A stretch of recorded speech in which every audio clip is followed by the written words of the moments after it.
For 14 days in June, two Dutch professors interviewed more than 50,000 Iranians online for an unprecedented survey covering topics from faith to politics to religious life. The authors say they discovered a huge shift that should fundamentally change how we look at Iran today. One major standout from Professors Poiman Tamina Arab and Amar Maliki is that despite Iran's census claims that 99.5% of the population is Shiite Islam, only 32% of their respondents identified as such. The next largest group are the nones at 22%, which led the authors to conclude that Iranians are abandoning religion for secularism. Broadly speaking, this survey is important because it puts data behind the largely non-empirical argument that analysts have been forced to deal with, which is that Iranian society is less religious. This survey, this data proves that Iranian society is exceptionally less religious. Approximately half of the population reported losing their religion. 60% said they do not pray anymore. Younger people reported higher levels of dissatisfaction with religion, and an overwhelming number of respondents were critical of authorities using strict Islamic laws to govern daily life. For example, 72% of those surveyed opposed the law mandating all women to wear a hijab, the Islamic veil covering. And when the authors dug a little deeper on questions central to that faith, even less numbers believed in the core tenets of Shia Islam. Only 37% believed in life after death.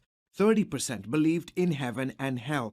An even lower number, 25%, believed in the coming of their Islamic savior known as the Mahdi or 12th Imam. All of these trends, the pushback on the hijab, the lack of belief in the coming of the Mahdi, the lack of a willingness to identify with Shiism, the willingness to identify with other faiths, are all a result of politics in the past 40 years of the Iranian government. And as the Islamic Republic has tried to shove religion down the throat of Iranians to mask their authoritarian grasp on power, you've seen Iranians contest their authoritarianism by contesting faith itself.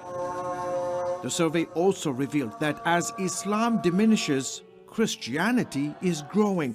1.5% of those surveyed identified themselves as Christian. And that is compared to about 30 years ago being less than 1%.